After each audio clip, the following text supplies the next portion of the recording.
So welcome back. I'm just on a trip to the chemist. If you're wondering why I'm taking you on a video to go on a trip to the chemist, obviously we're all locked down at the moment for anyone who's been living under a rock for a while. About the only thing that I'm allowed out of the house to go and do, other than get some shopping, is to get medical stuff. So I have legitimately got a prescription to pick up, so thought I may as well make the best out of a bad situation at the moment and take the bike rather than taking the car. At least that way I can go for a bit of a nip down the back roads, pick up my prescription and then come home. On that note, I hope everybody's staying safe, hope everybody's healthy and looking after their loved ones. Very strange time we're in at the moment, but let's not dwell on that. Obviously the content that I'm going to bring is going to be a little bit different now with what's going on for a while. I've had 3 track days that have been deferred now to middle to end of summer because of this. Quick shout out actually to No Limits track days through the company. Super easy to deal with, quick phone call, no waiting, no queues, move the dates on a credit note basis, no arguing whatsoever. Must be a really tough time for them and lots of other small businesses, so I really appreciate that type of service from them, and they'll get a lot more loyalty from me moving forwards after this is all finished. One thing I did think of that I could talk to you about though was something positive, or a positive story in this negative time that happened to me from getting back into bikes. If you watch my intro video, you'll know that I recently got back into bikes after 15 or so years of not riding them, and in those 15 or so years I kind of went from a quite fit 14 stone 6'1", you know, early mid-20s man to, you know, honestly a 19.5 stone overweight person. And you know, a lot of things, a lot of factors are in play as to why I gained that weight. Mainly I'm a greedy pig, to be honest, and I have no self-discipline. I'm kind of an all or nothing type personality, which I'm constantly working on. But you know, obviously getting older, I'm 41 now, that makes it harder to shift away. One of the main catalysts, not reasons, was having children.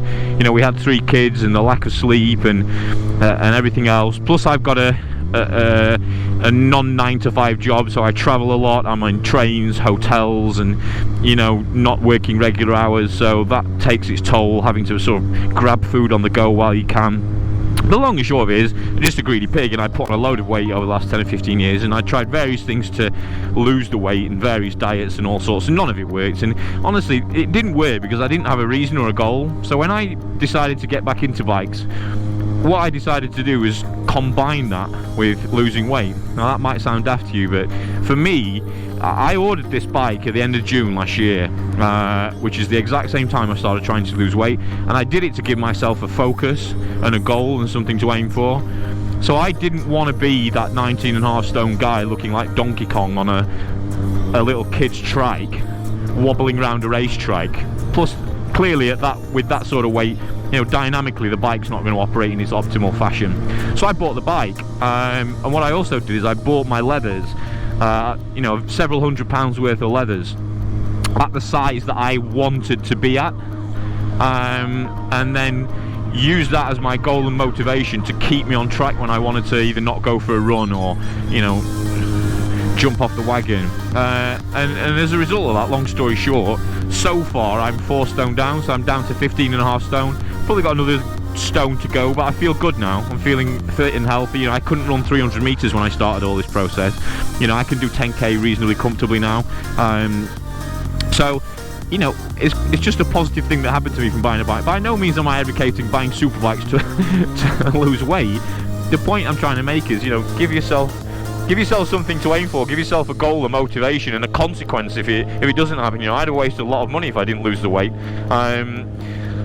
So yeah, I just thought I'd share that with you, just to give you a little bit of a positive story with everything that's going on at the moment. And whilst I realise that there's far more important things in the world, you know, if anybody's anything like me at the moment, you've probably used up all your stash of box sets and videos, and you've run out of all the motorbike videos that you watch.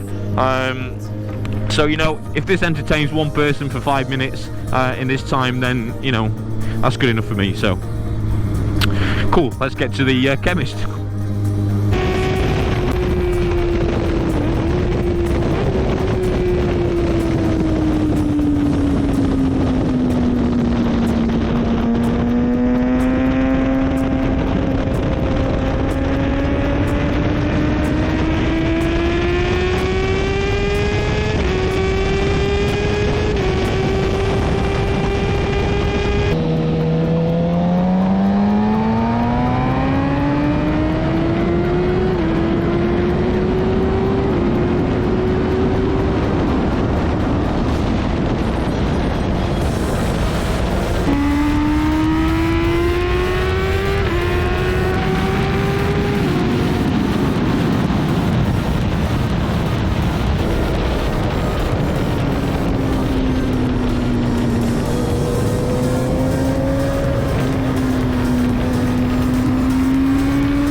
So, successful trip to the chemist.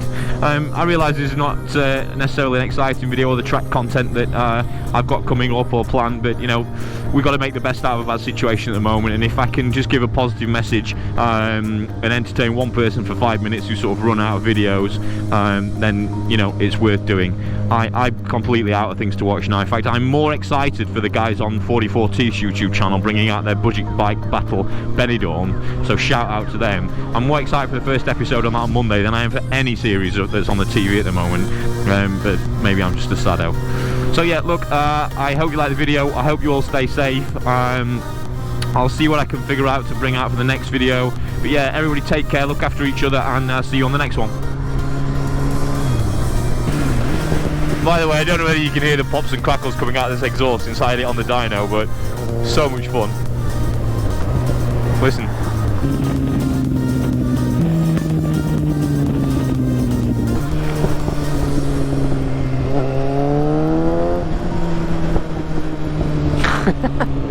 I'm such a child. I'm seeing shimmer